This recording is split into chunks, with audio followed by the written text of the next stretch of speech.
Crystal glass, and he has lectured on the subject for many years, and he recently ended a 4-year term as the president of the Association of History of Glass. I think that's correct, the Association of History of Glass.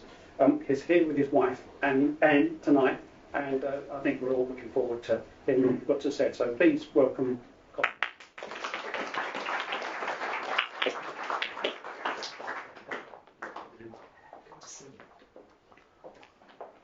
Thank you. Sounds as though it's someone different when they talk about it like that. I was naturally felt very honoured to be invited to talk tonight, but it was tinged with a certain amount of trepidation on the subject. George Ravenscroft, perhaps the best known, perhaps the only known glassmaker from this country, or widely known, and an agreement in 1674, which arguably is one of the most important agreements in the history of British glass. Lots of authors have been this way before, and the tracks are rather getting muddied, and if not completely trampled on. So one of the difficulties I anticipated, and in fact has materialised, is sorting out what's actually true and what's actually dreamed up. So let's start with the agreement. In fact, there are two agreements in 1674. This is the second one, and as you can see, there's quite a lot to it. So the talk tonight is about the flavour of the agreement, not the detailed wording, and there won't be a test on this at the end of the evening. So let's see whether I can work the technology. Yep. Articles of agreement indented, made, concluded and agreed upon the 5th day of September, Anno Domini 1674. So 350 years this year for that agreement. It was between George Ravenscroft and 43 of London glass sellers who all signed individually. So not a question of a corporate agreement, but a number of individuals working together. And it cites a similar agreement made between the same parties 6 months earlier. So that takes us back to March 1674, just about 350 years ago. I presume that is now lost, but from the second agreement and its mentions, we can be reasonably clear of what's in it. Can I just add, we still have them? This one at the agreements we have in store. Yeah. I thought the first one was missing. I think it's. I believe it's in the Metropolitan Archive in our stores. Oh, that would be. I believe. Yeah. 1674, March 1674 was also the time that George Ravenscroft got a patent awarded, and there's some interesting questions as to what that patent was actually for, but we'll come on to those.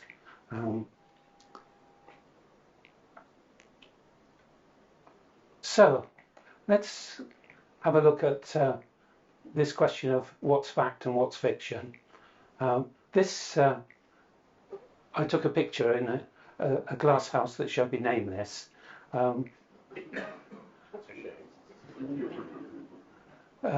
George Ravenscroft, working in London in 1676, discovered that by reducing the proportion of alkali and adding oxide of lead, he could produce a strong, brilliant and colourless glass. Well, you may have noticed the first problem with that is the agreement was made in 1674, and this says he didn't invent it until 1676. So what was the agreement about if his piece de resistance was not going to happen for 2 years later? So already that starts to worry us, that all's perhaps not quite as it seems. And I think Kate has caught this magnificently, because I think this is gives a flavour for what the general assumption is, that George there, working on his own on a small furnace, one day invented this lead glass, or flint glass as it was later termed, and voila, it was there, and it all magically happened from then. Fact or fiction? And if you look up on the internet and use these two exact phrases, George Ravenscroft invented lead glass and George Ravenscroft invented lead crystal glass, between them you achieve over 1,000 hits on Google. So the idea that George has invented this lead glass, presumably working on his own, is fairly widespread, and we believe everything we see on the web, don't we? So let's explore when lead glass was actually discovered, and what documented evidence we have. There's an 8th century Arabic text in the Book of the Hidden Pearl which talks about making lead glass. There's German lead glass that's existed from the 13th century. Interestingly, particularly in terms of where we are, that was window glass, not vessel glass. So we hear very little about lead glass as window glass, but there's evidence that that was in use from the 13th century. Antonio Neri, writing in Italian, L'Arte Vitraria, in 1612, mentions the manufacture of lead glass. The Dutch version of a Dutch translation and notes on Neri mention similar things, but go on to expand about where the lead was coming from. Glauber, in his New Philosophical Furnaces, talks about a lead crystal glass, and it was published in English in 1652. Christopher Merritt, in his English version of The Art of Glass in 1662, mentions lead glass. And archaeological finds from Vauxhall, the site of the Duke of Buckingham's glass house, from circa 1673, show a variety of types of lead glass. And finally, there's documentation that the French were making lead glass, particularly Bernard Perrault in Orléans, in a letter of 31st of March 1675. So there's a bit of a record of glass being made before the 1676 that was mentioned in that first slide. So let's look at what the Ravenscroft patent in 1674 actually says. I find that the glass metal mentioned in the petition is of a finer sort and made of other ingredients than any other glasshouse in England have used, and in that respect may well be esteemed a new invention, and the petitioner, who first brought it to perfection after diverse fruitless attempts by others, is to be reckoned the author. Now this is Sir Francis North reporting to the King about what he had found in investigating Ravenscroft's patent application. And I think there are some things I've put in bold that are worth exploring, and I hope to explore in some following slides. It talks about other ingredients, doesn't talk about lead. And other ingredients that glasshouses in England have used, which doesn't rule out glasshouses in other countries using. And talks about diverse fruitless attempts by others. So this is not virgin territory. This is something that's been worked on by others and has proved fruitless. So we'll look in a minute about why it may have proved fruitless in the past and what might be different about Ravenscroft. And is to be reckoned the author, not the discoverer or the inventor. The author gives the impression of more work put in over a longer period to build something rather than a flash in the pan that's produced a particular output. So I think this gives us some insights into what was actually going on and what's there at the time.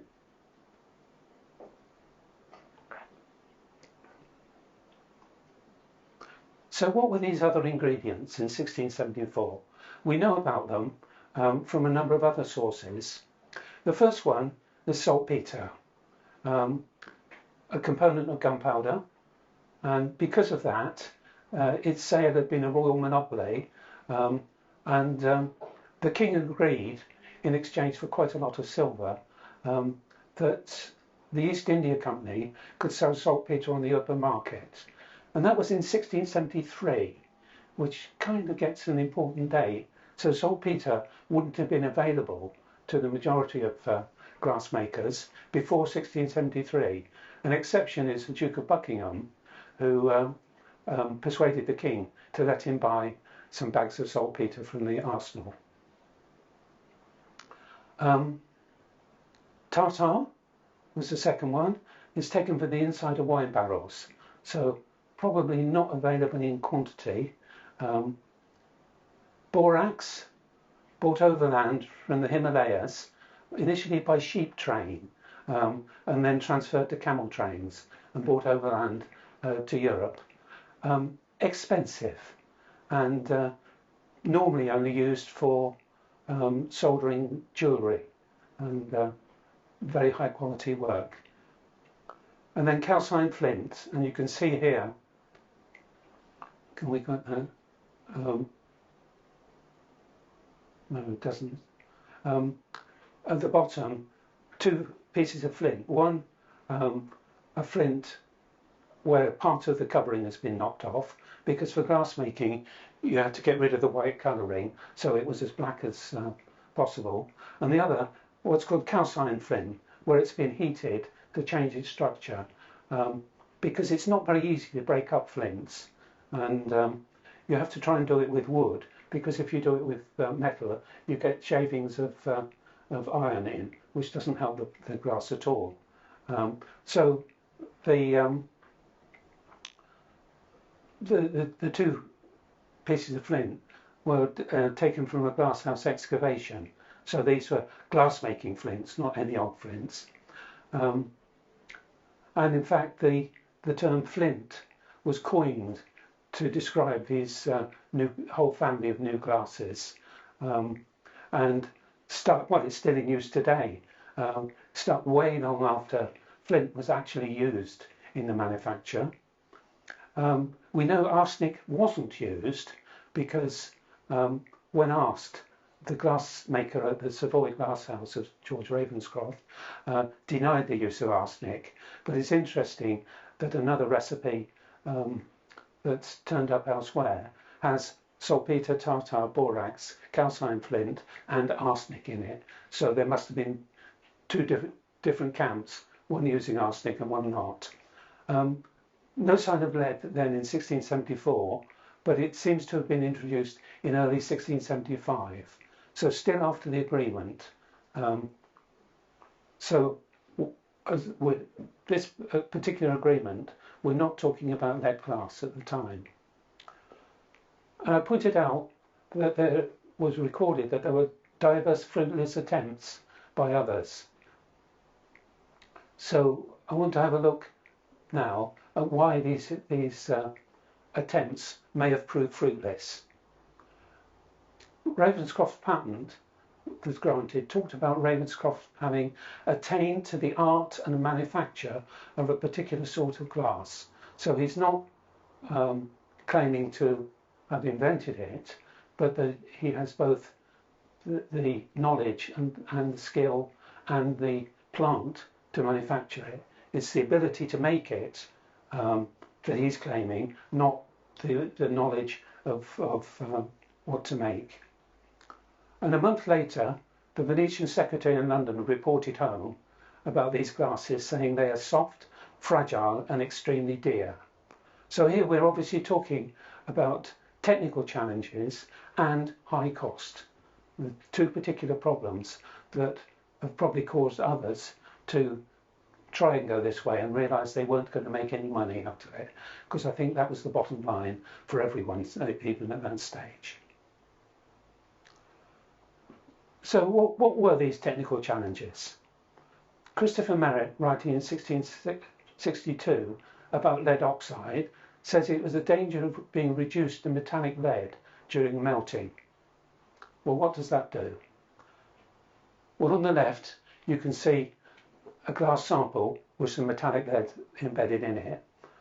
On the right, you can see the remains of a modern refractory glass pot that has had metallic lead in it, and you can see the bottom is missing, just disappeared in a matter of minutes, and the pot then subsequently broke and did not produce the desired output.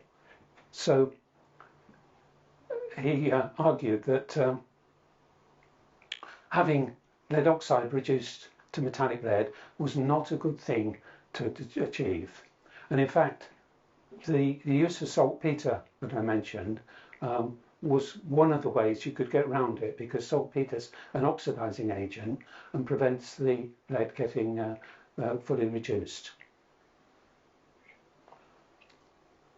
And then the Duke of Buckingham's accounts in 1673 show very low production rate of his new high-cost glass and problems finding suitable artisans. And with a low production rate, we're talking about producing 200 glasses in a 3-month period. Well, usually one glassmaker would have made that in one day, so he is not achieving a very high output. And he had a particular problem with the specialist glassmaker called a teaser, and the teaser looked after the pots and looked after the fire, and he went through 8 in a 3-month period, some of them being sacked in the middle of a week. It's not obvious why, because 1 or 2 people could do it, but he obviously had a great deal of difficulty actually finding people with the skills needed to work this new material. And then we have scientist Robert Boyle, who discussed Crisley. It's a wine tasting cup, possibly English, certainly of that period, which is both crizzled and solarized. Crizzling is the name given to the small network of cracks which gradually forms. Fortunately, this was only formed slowly, but at the period they seem to be crizzling in about a year. And if you've paid a lot of money for this bright new glass and have it start to form pieces in a year, you're not going to be a very happy customer. Solarizing is the fact that it's turned a not very nice shade of purple, which is a problem with the manganese that's in it.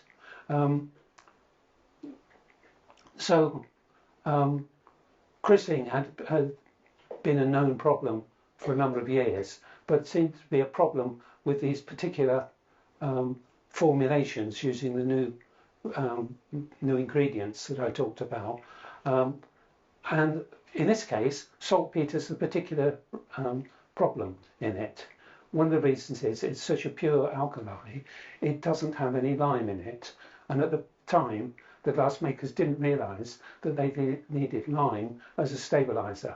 So getting rid of all the rubbish out of it, they also got rid of the baby with the bathwater and got rid of the stabiliser. And then the last of them, Bernard Perrault in France, couldn't get rid of cords. These are areas of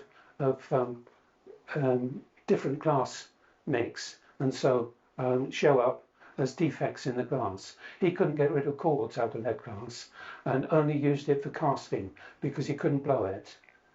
So we've got there 4 different examples of technical challenges that different people confronted when they were trying to look on how to produce these new glasses. The other aspect I mentioned was high cost. Well, starting with the cost of the other ingredients, Glauber, in his New Philosophical Furnaces, claimed that saltpeter was an ideal alkali to use, but that it was too expensive to be used in production. Christopher Merritt, on the other hand, picked up flint and said flint was too expensive to produce and calcine, and that English glassmakers were no longer using it. So they obviously had in the past, but when he wrote, it was too expensive to actually be used in production. And borax, I've mentioned the high cost of bringing it from a place called Jincal or Tincal, or was called that at the time. So different people have found that different of those ingredients were too expensive on their own to produce a viable glass. And from what I can gather of the recipes, I've estimated the batch material costs. And as a reference, the top one, £1.04 and 9p per hundredweight, was what was being used in the Minories glasshouse for ordinary crystal glass. The recipes with the other ingredients I talked about, £3.13. That's 3 times the price that we're talking about. And in 1675, when they produced a lead crystal or flint glass for the first time, the price went down to £2.13. So a significant saving, particularly getting rid of the borax and using lead, which was a relatively cheap ingredient. Well, what did that do to the selling price? Well, this is my attempt at showing the selling price of a top quality wine glass in either a crystal glass or a double flint glass. And you can see that in 1673 we've got a 6-fold increase in the price. So these new glasses were expensive. As the Venetian secretary had said, these are extremely dear. And so what we're talking about is a problem getting over all the technical challenges and also finding how you can market these new glasses at such a high price. So let's just look back at Ravenscroft's achievements in 1674 when our agreement was signed, or both of our agreements were signed. It invested in setting up a Savoy glasshouse in early 1673. It hired an Altarese glass maker, John Odasio, or Odasio Formaker, not Venetian, as is normally assumed, but Altara was a rather different glassmaking centre to Venice, and in fact most of the glassmakers who feature in the story of lead glass are from Altara, including Bernard Perrault, who I mentioned in connection with the French glassmaker. He'd obviously developed the production of novel glasses using other ingredients. He'd obtained a patent, presumably after treating with the Duke of Buckingham, because the Duke of Buckingham still had an extant patent which Ravenscroft technically infringed by working there. So it must have been with the Duke of Buckingham's agreement, because he was much too powerful a person at the time to cross. And he was also encouraged conversations with scientists. And the next slide is another one of Kate's, which shows Sir Christopher Wren and Robert Hooke visiting the new Savoy glasshouse in 1673. I particularly like the sign, please exit through the gift shop, which you would be familiar with. But this was a particularly important time for liaisons with the new style glassmakers and the newly founded members of the Royal Society, because from the scientist's point of view, not only were they critical customers for glass, for lenses and bell jars and practically everything, because science relied very much on seeing for yourself at that time, and seeing for yourself in science usually means through glass, or usually meant through glass at that period of time. But also, the glassmakers were pragmatically operating outside the known world from the scientist's point of view. And the scientists were very interested in trying to understand what was happening and what they were doing. And we mentioned crystalline, for instance, and the prevailing scientific theory about crystalline was that it was caused by using too much alkali. They didn't realise either that there was a need for stabilisers and role for things like that. So the scientists were learning just as much as the glassmakers.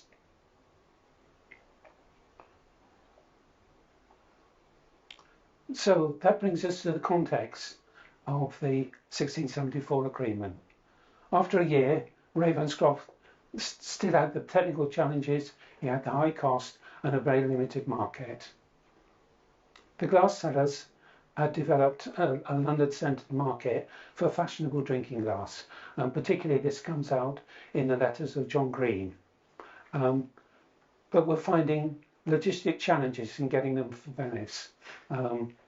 Pirates, damage to the glasses in transit, typically a quarter to a third of consignments were unusable, and the time taken to actually get it, I think virtually never were the requested times achieved, and it may well have taken well over a year from the time that the order was placed until they actually arrived, which is not ideal if you're trying to get a fashionable glass to hit the market in April when you're expecting the buyers will be flocking. So at this point, both sets of parties to the agreement had something to bring and something they needed. Ravenscroft was bringing an organisation that was able to function and able to solve technical problems.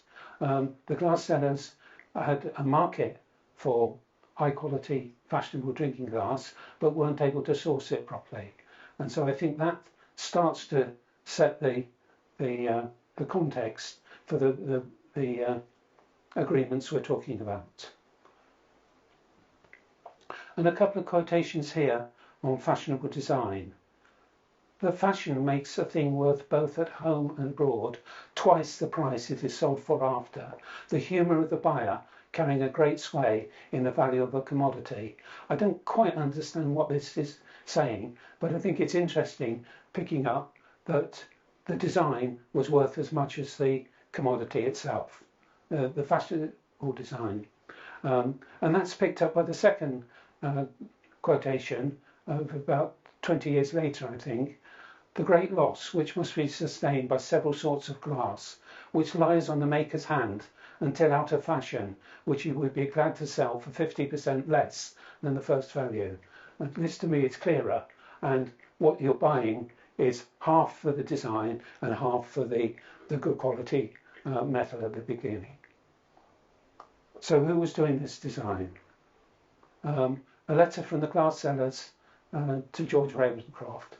Samuel Moore, now clerk, that he may have the bespeaking of all glasses made, for that Mr. Moore knows better what is fitter to be made for the trade, both as to fashion and size, than any more there. So this was the element which the glass sellers were bringing to the agreement to complement George Ravenscroft's glass resembling rock crystal. And in the green papers in Sloane manuscripts 857, we have some examples of what I can only assume are the glass seller's design. Most of the designs in those papers are there to accompany orders from Venice, but these have no orders from them. There are no quantities specified from them, and from archaeological results we know they're later than a lot of the glasses that were bought from Venice. So here we see both multi-part stems, which are the old-fashioned glasses, but also we're starting to see glasses like that one there, this one there, which are designed for the new high-quality crystal metal, and you start to see the bottoms of the bowl base being solid, and these are becoming more solid and also cleaner lines, a lot less baroque, a lot less fussy than the earlier designs. So it's an example of where the designers are moving between the old designs that are suitable for the old glass and these new flint glasses. So what about the legacy? Well, the first legacy we've got is some beautiful flint glasses.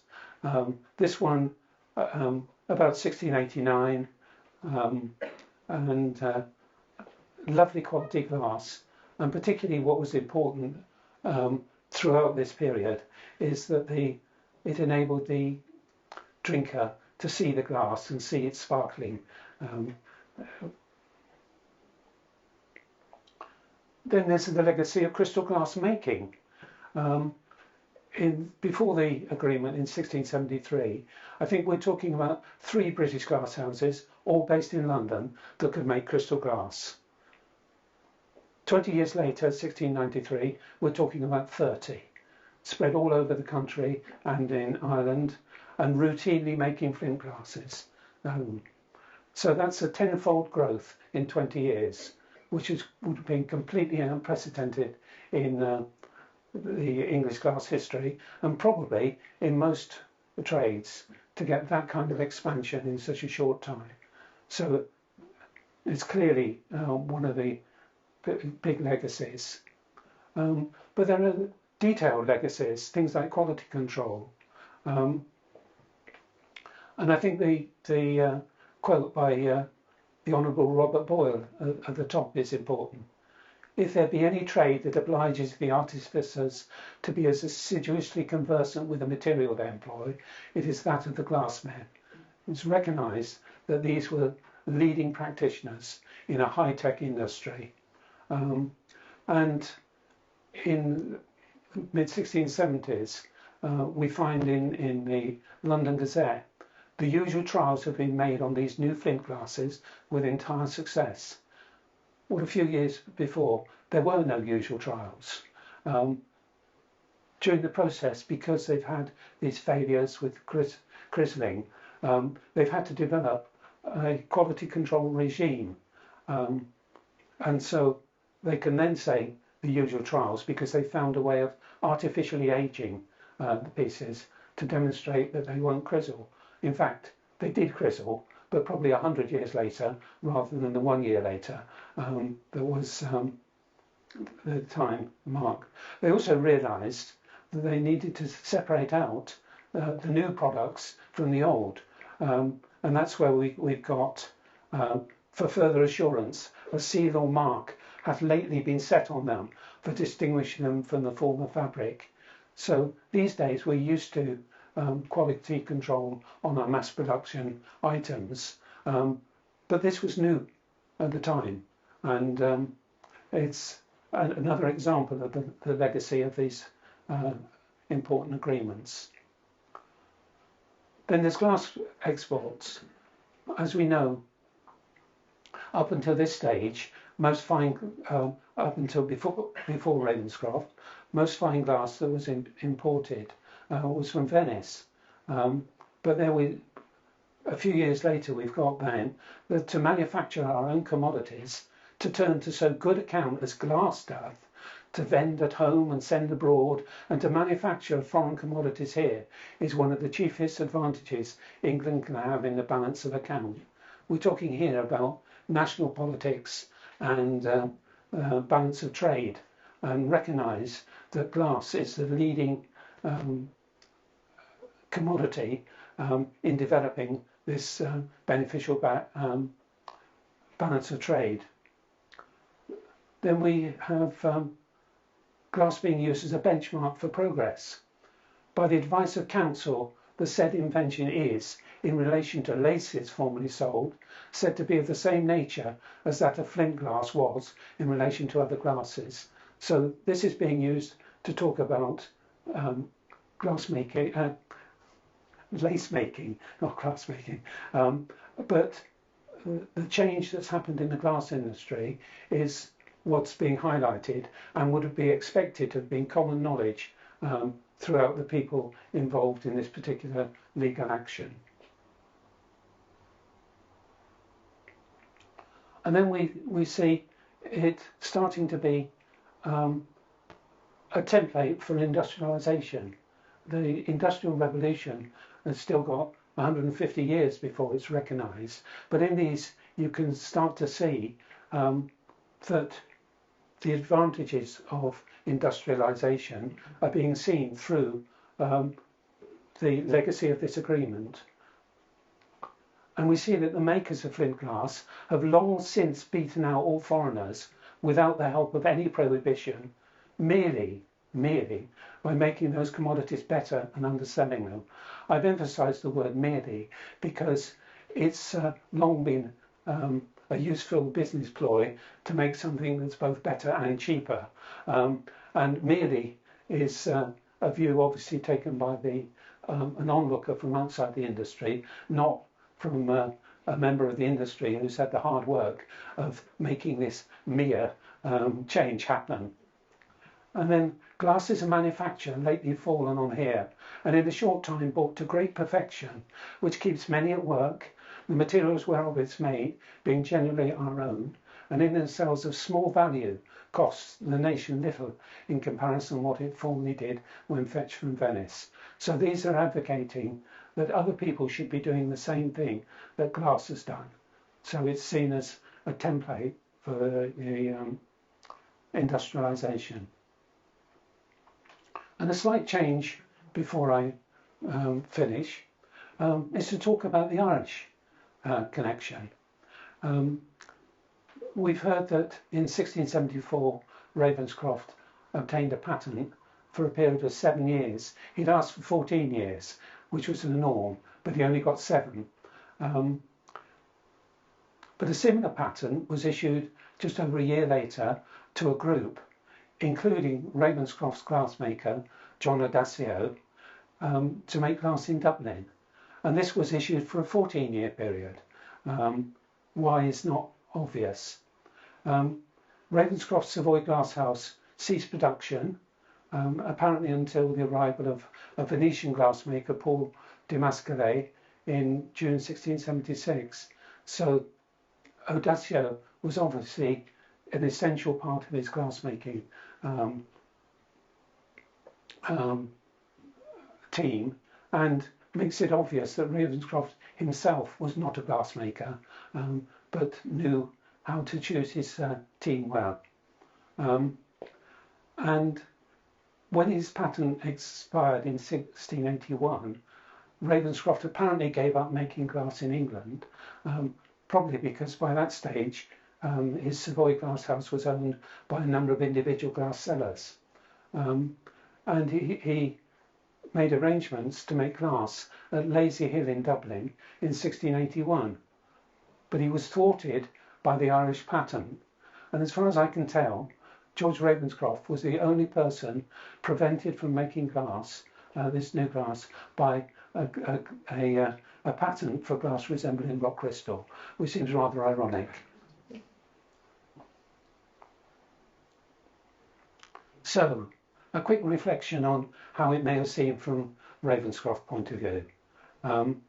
In the letter that talked about his complaint of that he'd been badly treated over the Dublin patent, he says he'd lost money on making the glass resembling rock crystal, and argued that he was trying to recoup money because labour was cheaper in Ireland than in England. He didn't say, oh, by the way, my patent has expired. That obviously got missed out. But the reason for showing his reflection here is that the only thing made of glass that features in his will were his mirrors. and he was particularly keen on the size of his mirrors because they're enumerated. My 60-inch mirror, my 48-inch mirror are enumerated, and the particular recipients are told there. So he's probably quite happy admiring his handiwork in the mirror, and not worrying too much about the legacy of the agreement that he had 7 years earlier with the Glaziers, and would probably be amazed to think that we were talking about him now and talking about what he would have considered to be the less successful part of his business enterprises. Thank you very much.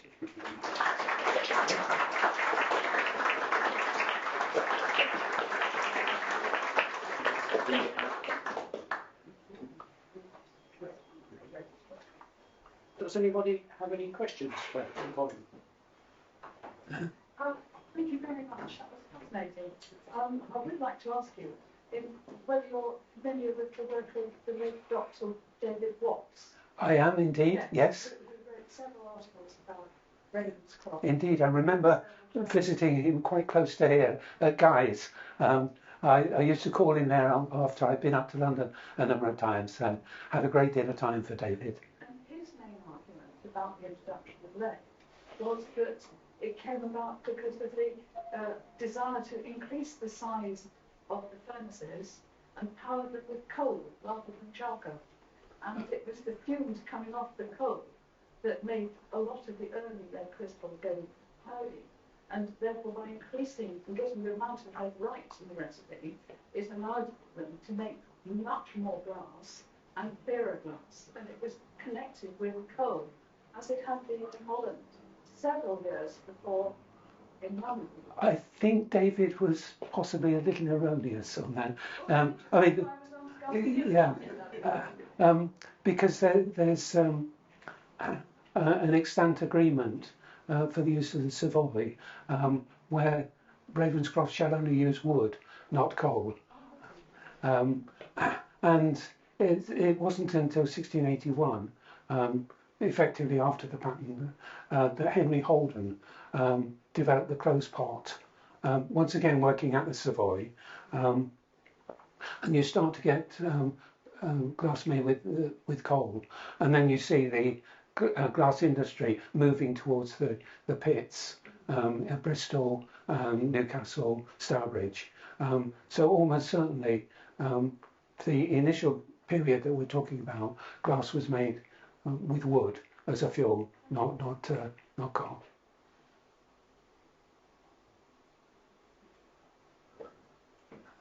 Was the glass being made in England, how did it compare to the quality of glass being made in France or Italy?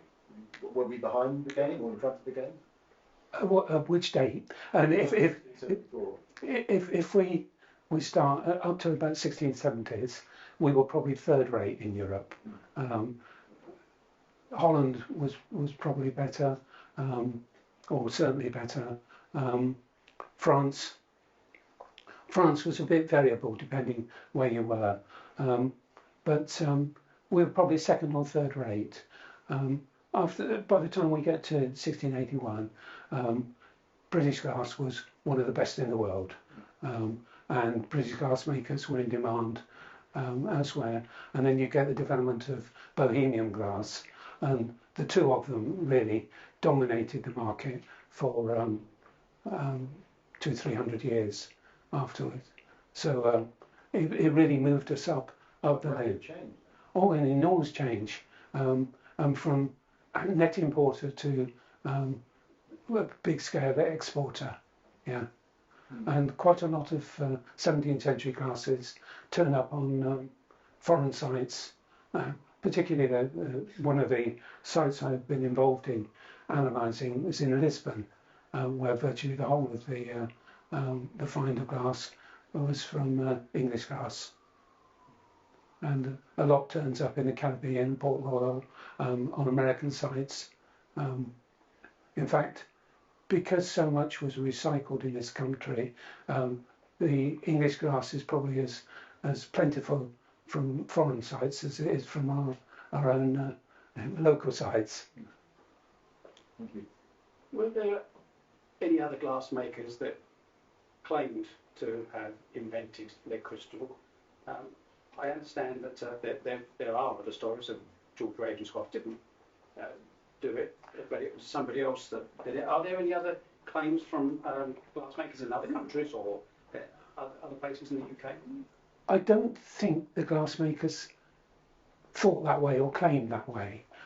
As there were a lot of documented references from other people talking about it. But I think for the glassmakers, it was the product. They would claim the clarity of it, the strength of it, as the Venetian secretary was saying. I mean, he praised the glass. The appearance was better than Venetian glass, but it was soft, it was fragile. So glassmakers would talk in terms of what they'd actually achieved rather than the materials that went into it, I think. And the fact that Ravenscroft altered his recipes 3 times didn't seem to have invalidated the pattern because it was just other ingredients. And a lot of the time, patents were more about protecting one's investment than giving a basis for stopping other people doing it. It was rather stopping other people coming in and taking over your setup that it was for. Livery company is glass makers and mirror glass makers. Is that for Ravenscroft's involvement? I don't know.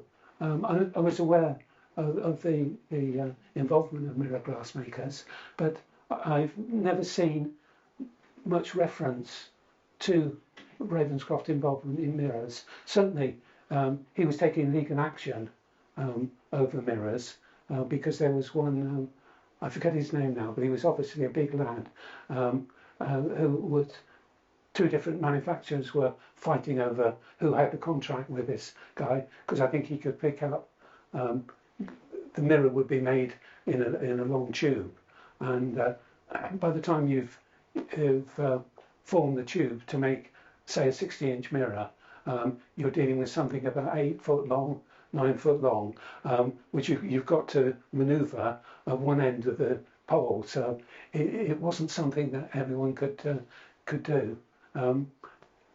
Mike Noble, who took the picture of the agreement,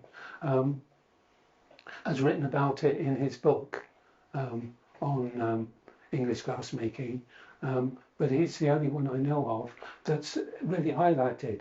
I did ask a question of whether anyone knew whether there were any lead glass mirrors made of the period, but I've never been able to find anyone who's ever tested mirrors, the few that exist, to see whether they were lead glass or what recipe they were. Was he actually very successful, or did the fact that he was only able to get a 7-year patent and then ended up over in Ireland, evidently not doing very well, a limitation on his achievements? It's difficult to judge. He was into a lot of things. Glassmaking wasn't the only one. And he as far as mirrors went, he took over managing the plate and mirror works for the Duke of Buckingham, and that seemed to have been a success.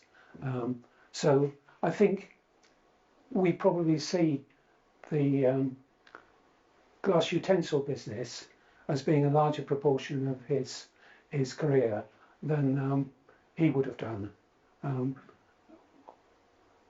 Whether he saw himself as a success, the impression I got from his petition is that at that stage he didn't see making glass resembling rock crystal as being a successful business.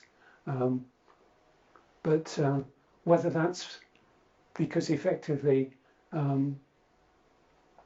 the move of Audacio to Dublin was a double whammy in one sense, because he lost a year of his main glass house, a year of that 7-year patent, He lost a year's production there, although he had licensed a second furnace at Henley-on-Thames. But he lost his main London base for that period. And he also had a very able competitor in Dublin, which was eroding into his market. I don't know. He probably wouldn't have considered it to be a successful venture. So he had a checkered career. Yeah, I think so. Master,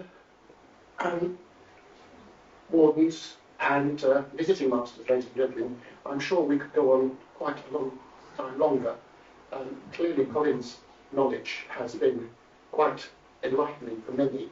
I hope our other guilds and their crafts are enlightening us to the wonders of glass and how it all sort of started, which is why us glass sellers are quite proud of our company.